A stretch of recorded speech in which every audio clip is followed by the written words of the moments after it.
안녕하세요. 한국어와 한국 문화를 동시에 배우는 한국어 팟캐스트, 토토의 한국어 팟캐스트입니다. 여러분, 오늘도 좋은 하루 보내고 계신가요? 오늘은 일요일이에요. 저는 주말을 맞이해서 특별한 연습을 하고 왔습니다. 바로 운전 연습을 했는데요. 제가 이제 운전을 해야 될 때가 되어서 요즘에 열심히 운전 연습을 하고 있습니다. 제가 면허를 딴 지는 한 5년 정도 되었는데 그동안 운전을 한 적은 한 번도 없었어요. 물론 제 차가 없기도 했고 제가 살고 있는 지역에서는 버스나 지하철은 없긴 한데요. 버스, 자전거 같은 대중교통을 이용하고 다니기에도 충분히 괜찮았거든요. 그런데 이제 어쩔 수 없이 운전을 해야 되는 때가 왔습니다. 그래서 지난 주말, 이번 주에 처음으로 도로에도 나가보았어요. 평소에는 운전대에 앉는 것만으로도 너무 떨리고 긴장이 되어서 주차장에서 연습하는 것만으로도 충분히 힘들었거든요. 그런데 이제 반강제적으로 도로에 나갔다 왔습니다. 그래서 오늘은 점심을 먹으러 가기 전에도 운전을 해서 점심 먹으러 가는 데까지 가고 점심을 먹고 난 후에도 운전을 해서 집으로 무사히 돌아왔습니다. 저는 운전을 하면서 사고만 나지 않았으면 좋겠다는 생각을 가지고 있습니다. 여러분은 운전을 할 수 있는지 아니면 아직 할 수 없는지도 궁금하네요. 오늘은 어떤 주제로 이야기를 해볼까 고민을 하다가 한국 사람들이 실내에서 즐기는 취미에 대해서 이야기를 해보려고 합니다. 아마 이 주제도 구독자님께서 추천을 해주셨던 주제였던 것 같은데요. 이번 팟캐스트를 통해서 한국 사람들은 어떤 취미를 가지고 있는지, 실내에서는 주로 무엇을 하며 시간을 보내는지 여러분들이 알아갔으면 좋겠습니다. 사실 취미라고 하는 것이 내 시간을 때우기에도, 시간을 보내기에도 도움이 되지만 누군가에게 있어서는 스트레스를 해소하는 시간이 될 수도 있을 것이고 또 무언가 배우는 것을 좋아하는 사람이라면 자기 개발을 하면서 나 스스로를 발전시킬 수 있는 계기가 되어주기도 하는데요. 그렇기 때문에 많은 사람들이 취미 하나쯤은 가지고 살아가는 것 같습니다. 물론 즐길 수 있는 취미에는 아주 여러 가지가 있겠지만 오늘은 그 중에서도 실내에서, 다시 말하면 어떤 공간 안에 들어와서 할 수 있는 취미에 대해서 이야기를 해보려고 합니다. 그럼 저와 함께 한국의 실내 취미는 무엇이는지 알아볼까요? 첫 번째 취미는 독서하기입니다.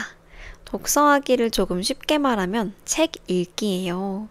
저도 가장 좋아하는 취미를 꼽으라면 이 책 읽기를 꼽을 수가 있습니다. 저는 보통 책을 읽을 때 두 가지 방법으로 책을 읽는데요. 첫 번째는 도서관에 가서 책을 빌려서 읽는 방식입니다. 제가 살고 있는 지역에는 동마다 큰 도서관이 하나씩 있어요. 그곳에 가면 책을 빌려서 올 수도 있고 아니면 그 공간에서 책을 읽을 수도 있습니다. 한 사람당 책은 최대 5권까지 빌릴 수 있고 대출할 수 있는 기간은 2주 정도입니다. 저는 그래서 2주에 한 번씩 도서관에 가서 읽고 싶은 책을 빌려서 옵니다. 보통 책을 읽는 시간은 퇴근을 하고 저녁을 먹은 이후에 자기 전에 1시간 정도 책을 읽곤 하는데요. 여러 장르가 있지만 저는 그 중에서도 에세이를 좋아합니다. 제가 최근에 읽었던 책에서는 작가님이 독일에 사는 분이었어요. 독일에서 살아가면서 생기는 여러 가지 에피소드를 담았는데 그 책을 읽으면서 독일의 문화를 이해할 수 있어서 좋았습니다. 그리고 지금 읽고 있는 에세이는 포르투갈에 사는 사람에 대한 이야기인데요. 그 책을 읽으면서 한국의 문화와 포르투갈의 문화가 또 이런 차이도 있구나 라고 하는 것을 직접 느낄 수 있어서 좋았습니다. 이렇게 종이책을 읽을 수도 있지만 저는 두 번째 방법을 사실 더 많이 사용하는 편인데요. 두 번째 방법은 전자책을 읽는 것입니다. 제가 이용하는 전자책은 밀리의 서재라고 하는 어플인데요. 핸드폰, 스마트폰, 그리고 이북 리더기 이런 것만 있으면 간단하게 책을 읽을 수가 있습니다. 종이책의 단점이라고 한다면 아무래도 책이 두꺼울수록 가지고 다니기 무겁다 라는 단점이 있을 텐데요. 전자책을 읽고 난 이후에는 내가 태블릿만 가지고 있으면 책을 10권이든 100권이든 장소와 시간에 구애받지 않고 편하게 읽을 수 있다는 점에서 장점이 있습니다. 하지만 이 서비스는 유료 서비스이기 때문에 결제를 해서 이용해야 한다는 단점이 있습니다. 도서관에서 책을 읽으려면 무료로 영원으로 읽을 수 있잖아요. 물론 전자책 서비스 사이트 중에서도 무료로 운영되는 곳도 있긴 합니다. 보통 자기가 살고 있는 도시의 전자도서관이 있어요. 그곳에서는 무료로 책을 빌려 읽을 수 있지만 아무래도 유료 서비스에 비하면 책 종류가 조금 부족하다는 단점이 있습니다. 저는 제 동생이 이 서비스를 이용하고 있어서 저도 함께 이용하고 있는데요. 버스나 좀 시간이 남았을 때 틈틈이 책을 읽으려고 할 때는 이 전자 서비스를 이용해서 책을 읽는 걸 더 선호하는 편입니다. 그리고 제가 마음에 드는 구절이 있을 때 어딘가에 기록해두는 걸 좋아하는 편인데 전자책을 읽을 때면 이렇게 드래그해서 복사, 붙여넣기 하면 되니까 그 내용을 기록하기에도 간편해서 자주 사용하고 있어요. 책을 읽으면서 느꼈던 장점을 꼽으라면 아무래도 내가 쉽게 하지 못하는 경험을 책을 통해서 간접적으로 할 수 있다는 점이 저는 가장 큰 장점이라고 생각합니다. 또 책은 혼자서 읽는 취미가 될 수도 있지만 많은 한국 사람들은 자신의 생각을 공유하는 것도 좋아하기 때문에 독서 모임 같은 것을 열기도 해요. 저도 대학생 때 독서 모임을 친구들과 한 적이 있는데 그때는 같은 책 한 권을 정해놓고 어떤 날짜가 될 때까지 책을 읽어오기로 한 다음 자신이 인상 깊었던 부분이나 좋았던 부분 아니면 책을 읽고 드는 생각 같은 것을 같이 공유할 수 있는 시간이 되었습니다. 지금은 독서 모임을 하고 있지는 않아요. 아무래도 제가 독서를 할 때 편식하는 부분이 있습니다. 우리가 어떤 음식을 가려서 먹는 걸 편식이라고 하는데요. 저는 편독을 한다고 보면 되겠네요. 여러 분야를 다양하게 읽으려고 하곤 있지만 사람 마음이 자기가 좋아하는 것만 찾게 되더라고요. 하지만 제가 부족하다고 느끼는 경제 분야, 그런 것들도 틈틈이 읽으려고 하고 있습니다. 제가 책을 눈으로 읽는 것도 좋아하긴 하지만 저는 특히 어딘가에 이동을 하는 순간이라거나 아니면 운동을 할 때에는 오디오북을 듣는 것도 좋아해요. 이렇게 여러분이 팟캐스트를 듣고 있는 것처럼 전자책도 누군가가 소리내어 읽어줍니다. 그러면 눈으로 읽었을 때와 다르게 소리로 들으면서 과연 어떤 내용일지 상상하면서 듣는 재미가 있어서 오디오북을 듣는 것도 참 좋더라고요. 그래서 이렇게 한국 사람들이 실내에서 즐길 수 있는 첫 번째 취미는 독서였습니다. 저는 독서를 아주 좋아하는 편인데 여러분은 책 읽는 걸 어떻게 생각하는지 그 점도 궁금하네요.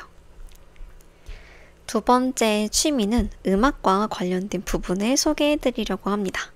바로 음악 감상과 악기 배우기입니다. 보통 사람들에게 취미가 뭐예요? 라고 물어봤을 때 저는 노래 듣는 걸 좋아해요 라고 하는 사람들도 쉽게 찾아볼 수 있어요. 여러분은 노래 듣는 걸 좋아하시나요? 저는 예전에는 노래 듣는 걸 좋아했는데 사실 요즘에는 노래 들을 시간이 부족하다는 생각이 듭니다. 하지만 노래 듣는 걸 굉장히 좋아하는 사람들은 내가 좋아하는 가수가 생기면 그 가수의 콘서트에 찾아가기도 하는데요. 또 어떤 사람은 LP판이라고 하는 이런 저장 매체에 음악을 담아서 듣는 걸 좋아하기도 합니다. 그래서 그 LP를 구하러 다니기도 하고 LP를 들을 수 있는 LP바 같은 곳을 찾아가기도 해요. 저는 음악 장르 중에서도 인디 음악을 좋아하는데요. 인디 음악을 뭐라고 표현해야 할지 생각을 해보니까 조금 잔잔한 음악, 어쿠스틱 음악 이런 느낌이라고 생각해 주시면 될 것 같습니다. 지금 생각해보니까 저는 큰 소리를 별로 좋아하지 않고 조용한 소리를 좋아하는데요. 그러다 보니까 노래를 들을 때에도 조금 차분하고 잔잔한 이런 노래를 좋아하는 것 같습니다. 내가 노래를 들을 수도 있지만 악기를 연주하는 걸 배우는 사람들도 굉장히 많아요. 우리 주변에는 우리가 연주할 수 있는 다양한 악기가 있잖아요. 피아노도 있고, 바이올린도 있고, 첼로도 있고, 기타도 있고 등등 정말 다양한 악기가 있는데요. 여러분은 어떤 악기를 배워본 적이 있으신가요? 저는 제가 나온 대학교에서 심화 전공이 음악 교육이었어요. 그래서 모든 학생들이 악기를 꼭 하나씩은 할 줄 알아야 합니다. 악기를 4년 동안 배운 다음에 연주회를 여는데요. 그걸로 논문을 대체할 수가 있었어요. 졸업 논문입니다. 그 당시에는 제가 2가지 악기를 배웠는데요. 첫 번째로는 현악기를 배웠습니다. 여러 악기 중에서도 저는 첼로를 배웠어요. 그 당시 첼로를 선택했던 이유는 첼로 음색이 너무나 좋았기 때문이에요. 하지만 그 악기가 거의 제 몸집만큼 굉장히 커다랗기도 했고 줄이 생각보다 굵은 편이어서 손으로 줄을 누르는데 많은 힘이 필요했습니다. 그래서 사실 첼로를 배우긴 했지만 잘하는 편은 아니어서 굉장히 내적으로 고통스러웠던 기억이 있습니다. 그리고 1학년 때 여러 악기를 배우면 좋을 것 같아서 2번째 악기를 함께 선택했는데요. 그 당시에 배웠던 악기가 클라리넷입니다.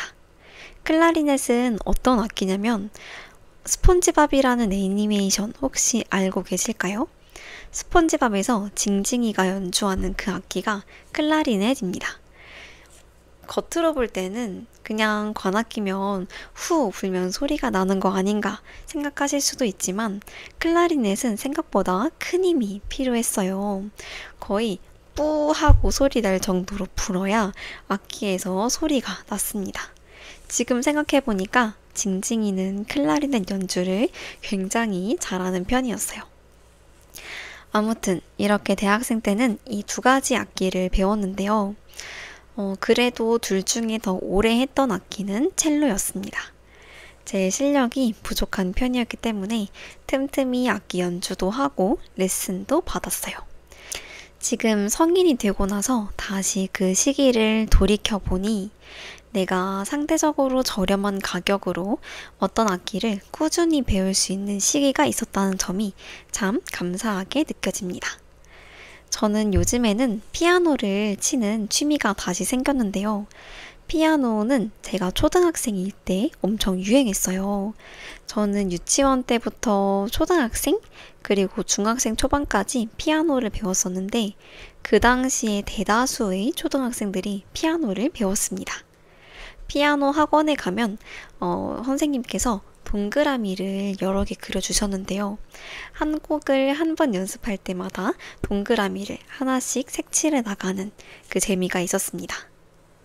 그리고 피아노 학원에서는 피아노만 연주하는 것이 아니라 피아노 음악과 관련된 이론을 배울 수가 있었어요. 그래서 문제집 같은 것을 풀기도 했는데 저는 그 문제집 푸는 것도 굉장히 좋아했습니다. 제가 한 문제를 풀면 선생님께서 바로바로 채점을 해주셨는데 제가 더 빨리 풀려고 노력했던 기억이 나요. 요즘에 다시 피아노를 치는 취미가 생겨서 저는 피아노 연주를 듣는 것도 좋아하는데요. 제가 최근에 귀멸의 칼날이라고 하는 일본 애니메이션에 푹 빠졌어요. 그래서 그 애니메이션 OST 악보를 구매하기도 하고 그 악보를 다운로드 받아서 연습하기도 하고 그 악보를 어떻게 잘 연주해야 하는지 찾아보기도 하고 있습니다. 제가 어릴 때 피아노를 쉬지 않고 배웠더라면 그것도 참 좋은 취미가 될 수 있었겠다 하는 아쉬움도 있어요. 하지만 대부분의 한국 고등학생들은 이런 취미를 즐길 시간이 없잖아요. 아무래도 대학 입학을 위해서 계속 공부를 해 나가야 하기 때문에 지금 생각해보면 그 시기가 조금 아쉽기도 합니다. 아무튼 피아노라고 하는 것 뿐만 아니라 내가 어떤 악기를 하나라도 연주할 수 있다는 건 참 좋은 취미라고 생각합니다. 여러분은 어떤 악기를 연주할 수 있는지, 그리고 그 악기의 매력은 무엇인지도 오늘 팟캐스트를 듣고 댓글로 공유해 주시면 좋을 것 같아요. 이렇게 두 번째 취미는 음악 감상, 그리고 악기 연주였습니다. 세 번째 취미에 대해서도 이야기해 보려고 하는데요. 세 번째 취미는 보드게임과 방탈출입니다. 여러분 혹시 보드게임 좋아하시나요?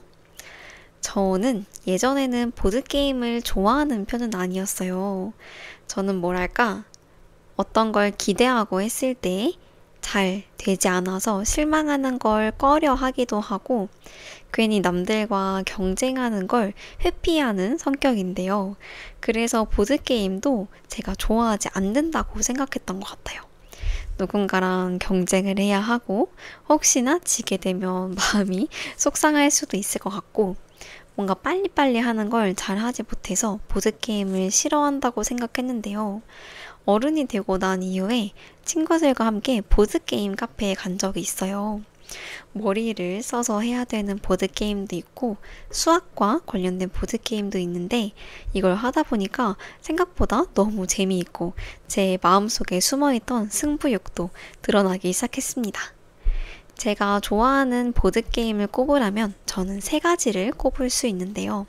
첫 번째는 루미큐브라는 보드게임입니다. 루미큐브도 숫자 게임 중 하나인데요. 많은 한국 사람들이 루미큐브라는 보드게임을 좋아합니다. 내가 가지고 있는 숫자 조각들을 이용해서 빨리 내 손에서 사라지게 하는 것, 모두 등록을 해서 내 손에 있는 것이 하나도 없게끔 했을 때 이기는 숫자 게임입니다. 간단한 규칙을 말씀드리자면 루미큐브를 처음 시작할 때 등록이라고 하는 걸 해야 하는데요. 같은 색깔의 연속된 숫자 혹은 다른 색깔의 같은 숫자를 낼 수 있습니다. 처음 등록할 때는 숫자가 30 이상이어야 하고 그 이후에는 상관은 없어요. 종종 조커 같은 것이 숨어 있어서 그걸 잘 활용하면서 내 카드는 빨리 사용하고 남들은 가져가지 못하도록 해야 하는 두뇌를 써야 하는 보드게임 중 하나입니다. 제가 두 번째로 좋아하는 것은 다빈치 코드라는 보드게임인데요. 다빈치 코드도 숫자 게임 중 하나입니다. 하얀 색깔 블록도 있고 검정색 블록도 있는데요. 적은 숫자일수록 나를 기준으로 했을 때 왼쪽으로 배치를 하는 규칙이 있어요. 그래서 내 카드가 아니라 상대방이 어떤 숫자를 가지고 있는지 그걸 맞추는 놀이입니다. 그래서 그 사람이 가지고 있는 숫자 배열이 무엇인지 전부 맞추면 이기는 거예요. 나름 두뇌도 써야 하면서 규칙도 간단하니까 재미있게 즐길 수 있습니다. 세 번째 보드게임은 펭귄 파티라고 하는 귀여운 보드게임인데요. 다양한 색깔의 펭귄이 있어요. 펭귄을 탑 모양으로 쌓아갈 수 있는데 내가 들고 있는 카드를 빨리 내려놓으면 이기는 그런 규칙입니다. 제가 지금 세 가지 보드게임을 이야기했는데요. 혹시 여러분도 이 보드게임을 해본 적이 있는지 궁금해요. 제 생각에는 루미큐브나 다빈치 코드 이 두 가지는 다른 나라에도 있을 것 같아요. 마치 한국에도 우노라고 하는 보드게임이 있는 것처럼요. 하지만 펭귄 파티는 없지 않을까라는 생각이 듭니다. 이런 보드게임은 꼭 내가 구매하고 있지 않더라도 보드게임 카페에 가면 다양한 보드게임을 즐길 수가 있는데요. 많은 한국의 커플들이 데이트를 하러 갈 때 이 보드게임 카페에 가기도 합니다. 보드게임 카페뿐만이 아니라 앞서 이야기했던 방탈출 카페도 많이 가는데요. 방탈출 카페는 말 그대로 내가 어떤 공간에 갇혀 있는데 그 중에서 힌트를 얻고 그 힌트를 이용해서 퀴즈를 해결해 나가면서 이 방을 탈출하는 카페입니다. 저는 머리 쓰는 걸 잘 못하는 편이어서 방탈출 카페를 가본 적도 한 번인가 두 번 정도 있는 것 같은데요. 주어진 시간 안에 열심히 퀴즈를 풀었지만 탈출은 실패했던 기억이 납니다. 제가 처음 방탈출 카페에 갔던 게 대학생 때 친구들과 함께 시간을 보내려고 갔던 것 같아요. 그때 4명이 같이 방에 들어갔었는데 굉장히 수학을 잘하고 이런 탈출하는 걸 좋아하는 친구들이 있었지만 아쉽게 간발의 차로 실패했던 기억이 납니다. 하지만 방탈출 카페를 좋아하는 사람들은 내가 어느 지역에 놀러 갈 때마다 서울에 있는 방탈출 카페 투어를 하기도 하고 내가 부산에 간다면 부산에 있는 방탈출 카페 투어를 할 정도로 굉장히 인기가 많은 취미 중 하나입니다. 이 방탈출 카페에 대한 얘기를 하다 보니까 이런 느낌과 비슷한 한국의 예능들도 있는데요. 이렇게 내가 추리하고 무언가를 해결하는 걸 좋아하는 성격이라면 방탈출 카페 이런 것도 좋은 취미가 될 수 있을 것 같습니다. 보드게임 카페나 방탈출 카페 모두 실내에서 즐길 수 있는 취미이기 때문에 날씨가 흐릴 때 갈 수도 있고 비가 많이 내릴 때 내가 친구랑 시간을 보내고는 싶은데 날씨가 좋지 않을 때 갈 수 있어서 그런지 특히 인기가 많습니다. 뿐만 아니라 어린아이들도 보드게임 카페는 좋아하는데요. 그래서 한국의 많은 가족들이 주말이면 함께 보드게임 카페에 가기도 합니다. 네 번째 취미는 원데이 클래스입니다. 요즘 한국에서 가장 핫한 취미 중 하나를 꼽으라면 이 원데이 클래스에 대해 이야기를 해드리고 싶어요. 원데이 클래스는 말 그대로 일회성 수업을 말하는데요. 내가 어떤 분야를 배우고 싶을 때, 하지만 이 취미가 나랑 잘 맞는지 혹은 잘 맞지 않는지 확인해 볼 수 있는 좋은 방법 중 하나가 원데이 클래스입니다. 원데이 클래스도 종류가 굉장히 다양한데요.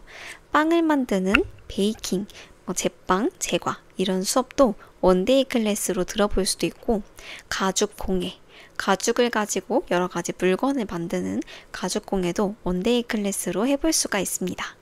뿐만 아니라 꽃꽂이, 그리고 꽃다발 만들기 이런 것도 원데이 클래스로 배워볼 수도 있고 네 번째로는 반지 만들기 원데이 클래스가 있습니다. 종류는 제가 방금 말씀드린 4가지 말고도 굉장히 무궁무진하겠죠. 요리 클래스도 있을 것이고 도자기 만들기 클래스, 캔들 만들기 클래스 등등 종류는 다양하니까요. 종류마다 조금씩 가격은 다르겠지만 제가 최근에 다녀왔던 반지 만들기 원데이 클래스 같은 경우는 반지 하나당 한 7만원, 8만원 정도 했어요. 많은 한국의 커플들이 데이트를 할 때 원데이 클래스를 하면서 새로운 도전도 해보고 같이 시간을 보내면서 좋은 시간을 보내기도 하는데요. 생각해보니까 제가 지금의 남편과 연애하던 초반 시절에 원데이 클래스에 다녀온 적이 있습니다. 그때 다녀왔던 원데이 클래스는 향수 만들기 원데이 클래스였어요. 마침 뭘 하면서 시간을 보내면 좋을지 뭔가 할 것을 정하지 못하기도 했고 서로에게 어울리는 향을 만들어줄 수 있는 것도 좋은 기회가 되겠다라는 생각이 들어서 같이 향수 만들기 원데이 클래스에 다녀왔습니다. 원데이 클래스에 가면 선생님이 계셔서 그분이 무엇을 하면 되는지 방향을 알려주시는데요. 그러면 저는 그분이 하라고 하는 대로 이것도 넣었다가 섞었다가 뿌려보기도 하고 향도 맡아보면서 상대방에게 어울릴 것 같은 향을 만들어서 선물했던 기억이 있습니다. 그리고 제가 대학생 때는 크리스마스 기념으로 친구랑 비누 만들기 원데이 클래스에 간 적이 있어요. 그때는 딸기 케이크 모양의 굉장히 귀여운 비누를 만들었습니다. 가격도 한 7만원, 8만원 했던 것 같아요. 지금 생각하면 상당히 고가의 원데이 클래스에 다녀왔다는 생각이 드는데요. 비누라고 하면 조금 투박한 모양을 떠올릴 수밖에 없는데 그때 제가 만들었던 비누는 정말 먹을 수 있는 케이크처럼 생겨서 만들고 난 이후에도 굉장히 기분이 좋았고 지인들한테 선물해 줬을 때도 반응이 굉장히 좋았습니다. 그런데 요즘 한국에서는 직접 만든 비누를 선물하는 건 불법이라고 하더라고요. 그래서 비누 만들기 원데이 클래스는 좀 사라졌고 대신에 아까 이야기했던 것처럼 반지 만들기 원데이 클래스 그리고 캔들, 도자기 이런 걸 만드는 원데이 클래스는 너무너무 많습니다. 특히 여러분이 서울에 놀러 간다면 반지 만들기 원데이 클래스를 들어보는 것도 좋을 것 같아요. 여러 가지 디자인 중에서 내가 원하는 반지를 직접 만들면서 하나뿐인 반지를 만들 수 있으니 나름 즐거운 추억이 될 거라고 생각합니다. 이렇게 내가 무언가를 본격적으로 배우기는 조금 어렵지만 가벼운 마음으로 한 번쯤 배울 수 있는 원데이 클래스 요즘 한국에서는 굉장히 인기가 많은데요. 만약에 손재주가 좋은 분이라면 이런 걸 창업하는 것도 좋지 않을까라는 생각이 듭니다. 원데이 클래스를 해보고 나서 만약에 나한테 그게 너무 잘 맞고 내 적성에 잘 맞아서 조금 더 배워볼 마음이 생긴다면 전문가 반이나 창업 반 이런 것도 있으니까 내 취미를 조금 더 살려서 본업으로 만들어 볼 수도 있겠네요. 또 우리가 만들어진 물건을 그냥 사는 건 재미가 없지만 내가 직접 만든 나만의 물건이 생긴다는 게 이런 원데이 클래스의 장점이 아닐까 싶습니다.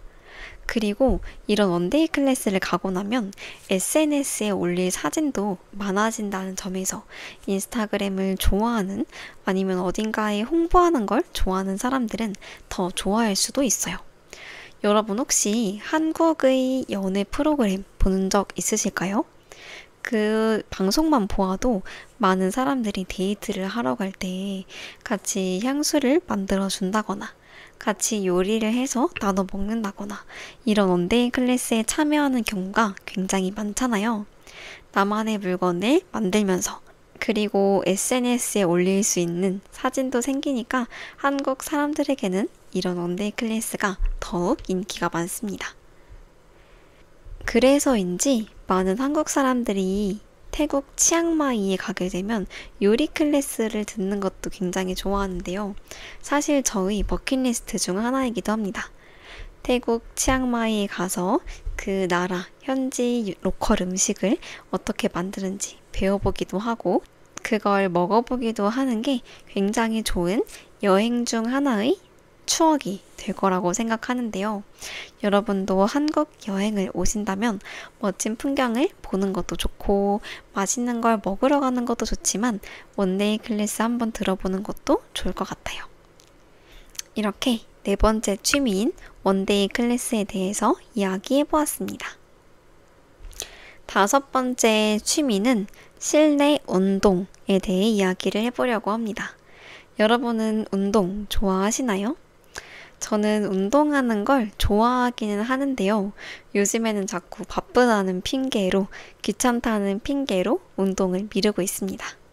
하지만 실내에서 즐길 수 있는 운동이라면 조금 더 자신감을 가지고 참여할 수 있는데요. 여러 가지 운동이 있겠지만 요즘 한국 사람들 사이에서 굉장히 핫한 취미에 대해서 이야기를 해보자면 요가, 클라이밍, 그리고 필라테스 이 세 가지에 대해 이야기를 해보려고 합니다. 특히 요가와 필라테스, 한국의 많은 건물을 조금 살펴보기만 해도 이 요가, 필라테스 학원이 굉장히 많아요. 제가 살고 있는 이 동네에서도 필라테스 학원이 2개, 3개 정도 됩니다. 특히 젊은 여성들, 20대, 30대 여성들 사이에서 굉장히 인기가 많은데요. 요즘에는 이걸 배우려고 하는 남성들도 굉장히 많아졌습니다. 제가 듣기로는 요가, 필라테스 이 2가지 모두 근력을 향상시키는 데에도 굉장히 좋고 뿐만 아니라 유연성을 향상시키는 데에도 좋다고 하더라고요. 저는 남편과 함께 저희 동네에서 하는 소도구 필라테스에 참여한 적이 있는데요. 생각보다 너무너무 힘들어서 깜짝 놀랐어요. 그 운동을 하는 시간이 한 저녁 8시부터 9시까지 1시간 정도 하는 거였는데요. 저는 요가와 소도구 필라테스라고 하니까 제가 유튜브에서 봐왔던 조금 잔잔한 분위기에서 긴장을 이완시키고 근육을 이완시키면서 좀 하루를 마무리할 수 있는 그런 운동이라고 생각했는데 생각보다 몸이 바들바들 떨리고 굉장히 근육도 많이 생기면서 힘들었던 기억이 있습니다. 하지만 그 당시 남편과 빠지지 않고 열심히 다녀왔어요. 지금은 하고 있진 않긴 한데요. 기회가 된다면 다시 한번 해볼 마음이 있습니다. 요가랑 필라테스 외에도 클라이밍이라고 하는 것도 인기가 많아요. 클라이밍은 인공 암벽장에서 하는 실내 암벽 등반입니다. 제 지인도 최근에 클라이밍을 시작했다고 하는데요. 클라이밍이 겉으로 봤을 때는 뭔가 손아귀의 힘, 악력이 굉장히 중요할 것 같다고 느껴졌는데 실제로 그분의 이야기를 들어보니까 다리의 힘이 굉장히 중요하다고 합니다. 한 블럭에서 다른 블럭으로 이동을 할 때 다리의 힘을 가지고 반동을 이용해서 이동해야 한다고 하더라고요. 저는 클라이밍 기회가 된다면 꼭 배워보고 싶습니다. 뿐만 아니라 실내에서 즐길 수 있는 운동은 굉장히 다양하잖아요. 제가 한 3년 전에 오래 배웠던 운동이 있는데 바로 스쿼시라고 하는 운동이었습니다. 스쿼시는 테니스랑 비슷하지만 다른 점이 있어요. 테니스는 2사람이 마주보고 서로에게 공을 보내는 운동인데 스쿼시는 내가 벽에 공을 쳐서 벽에서 튕겨서 나오는 공을 다시 치는 그런 운동입니다. 그래서 스쿼시는 혼자서도 할 수 있기도 하고 둘이서도 함께 할 수 있어요. 지금의 남편이 그 당시 남자친구였는데 스쿼시를 마침 배우고 있어서 같이 운동을 하러 간 적도 있습니다. 스쿼시 공은 테니스 공과는 조금 다르게 작은 고무공처럼 생겼는데요. 아무래도 공의 크기가 작다 보니까 집중력도 좋아지고 공을 치니까 스트레스도 조금 풀렸어요. 그리고 런지 자세를 반복하기 때문에 그 당시 다리 근육도 많이 생겼습니다. 기회가 된다면 다시 시작하고 싶은 운동 중 하나예요. 이렇게 생각해 보니까 수영 같은 것도 실내 운동이라고 할 수 있겠네요. 이렇게 내가 학원에 가서 실내 운동을 배울 수도 있지만 코로나 이후에 많은 한국 사람들은 유튜브를 이용해서 운동을 하기도 합니다. 제가 즐겨보는 요가 유튜브 채널이 있는데요. 그 선생님의 차분한 목소리, 배경음악으로 나오는 잔잔한 힐링되는 음악을 들으면서 바쁜 아침에 5분, 10분 정도 스트레칭 하기에도 좋고 잠을 자기 전에 이렇게 운동을 해주어도 잠을 쉽게 들 수 있어서 숙면에도 도움이 되어 좋았습니다. 여러분은 어떤 실내 운동을 즐기는지 그 점도 궁금하네요. 6번째 취미는 베이킹입니다. 베이킹은 다시 말하면 제빵이라고 할 수 있는데요. 저도 요즘 이 베이킹에 관심이 많이 생겼습니다. 요즘에는 학원을 다니지 않더라도 사실 유튜브만 보아도 이런 걸 따라할 수 있을 정도로 그 정보 공유력이 굉장히 좋아졌어요. 내가 밖에서 빵을 사 먹어도 되지만 한국의 빵값은 굉장히 비싸다는 사실 알고 계실까요? 보통 소금빵 하나를 사 먹으려면 기본적으로 2,900원에서 비싼 것은 4,000원까지 하기도 합니다. 빵집에 있는 빵이 상당히 비싸기 때문에 조금 손재주가 좋은 분들은 이 제빵에 도전을 많이 하는데요. 제 친구는 제빵 하는 걸 굉장히 좋아해서 가끔 휘낭시에 같은 디저트를 만들어주기도 하고 남자친구와의 기념일이 되면 직접 케이크를 만들어주기도 하더라고요.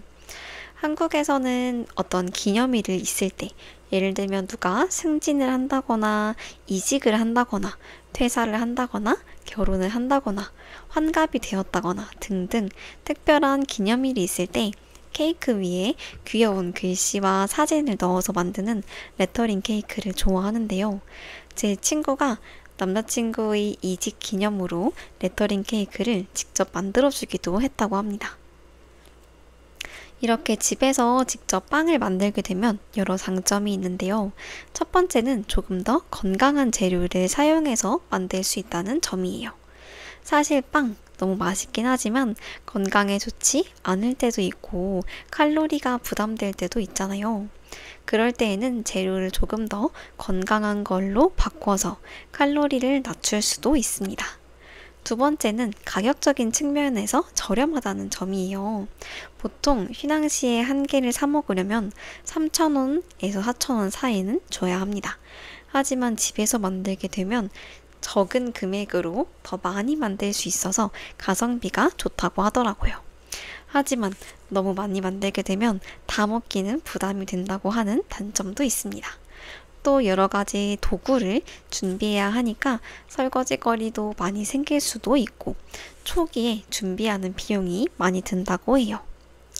그런데 요즘에는 집에서도 간단하게 에어프라이어로 할 수 있는 홈 베이킹 레시피들도 많고 유튜브에서 재료 3개로 만드는 초간단 쿠키 만들기 이런 것도 많이 있어서 꼭 준비물이 많지 않더라도 간단하게 베이킹을 즐길 수 있기도 합니다.